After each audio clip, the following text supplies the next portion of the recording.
शाम ढलते ही पड़ोखर गांव के आंगन में एक अजीब सी खामोशी छा गई थी। दुर्गा ने सबको पास बुलाया। उसके मन में एक भारी फैसला था। उसने मिट्टी के चूल्हे के पास रखी अपनी पुरानी लाठी को इतनी मजबूती से पकड़ा कि उसकी उंगलियां सफेद पड़ गईं। भारी आवाज में उसने कहा, हमें यह गांव छोड़कर शहर जाना होगा। बच्चों की पढ़ाई और उनके बेहतर भविष्य के लिए यह बहुत जरूरी है। यहाँ रहकर हम आगे नहीं बढ़ पाएंगे। मानावती रसोई में थी। धुएं से उसकी आंखें लाल थीं, पर उसने उन आंसुओं को पोंछा और दुर्गा के पास आकर उसके कंधे पर हाथ रख दिया।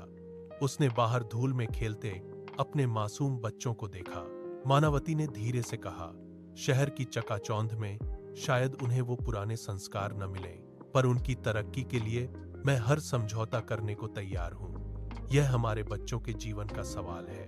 तभी कोने में बैठी मां ने अपनी कांपती उंगलियों से आंगन की ठंडी मिट्टी को छुआ। उनकी आंखों में पुरानी यादें तैर रही थीं। उन्होंने रुंधे गले से कहा, मैं इस घर की देहरी छोड़कर कहीं नहीं जाऊंगी। यहाँ तुम्हारे पिता की आखिरी सांसें बसी हैं। मेरा पूरा जीवन यहीं बीता है। तुम लोग जाओ, मैं अपनी यादों के साथ इसी मिट्टी में रहूंगी। दुर्गा भावुक होकर मां के चरणों में बैठ गया। उसने मां के पैर छुए और सिर झुकाकर बोला, मां, आपकी खुशी से बढ़कर मेरे लिए कुछ नहीं। हम हर महीने आपको खबर भेजते रहेंगे और आपका ख्याल रखेंगे। अगली सुबह जब सूरज की पहली किरण ने धरती को छुआ, दुर्गा, मानावती और तीनों बच्चे बैलगाड़ी में सवार हुए।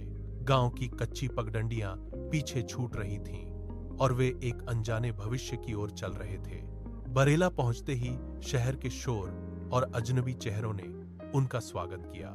दुर्गा ने एक गैस कंपनी में भारी मजदूरी का काम शुरू किया। वह हर सुबह 5 बजे घर से निकल जाता और रात के अंधेरे में 8 बजे लौटता। उसके हाथों में गहरे छाले पड़ गए थे जो उसकी कड़ी मेहनत की गवाही देते थे। लेकिन जब वह घर लौटकर बच्चों की स्कूल की नई किताबें देखता तो उसकी सारी थकान पल भर में गायब हो जाती। दूसरी तरफ मानावती ने एक छोटे से कमरे को अपने प्यार से घर बना लिया था। वह सुबह 4 बजे उठकर बच्चों के लिए टिफिन तैयार करती और फिर दिन भर सिलाई मशीन चलाकर कुछ अतिरिक्त पैसे कमाती।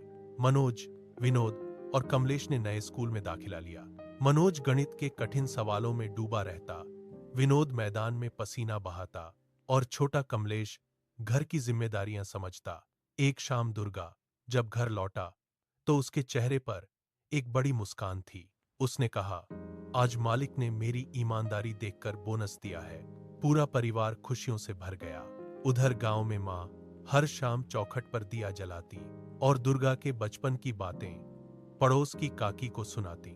दुर्गा हर महीने पैसे भेजता जिसे मां ममता के साथ सहेज लेती।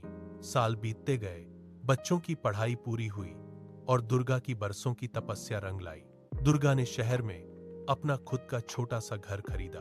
उसने मां को फोन कर बुलाया, पर मां ने फिर वही कहा, बेटा, अब तुम्हारा भविष्य सुरक्षित है।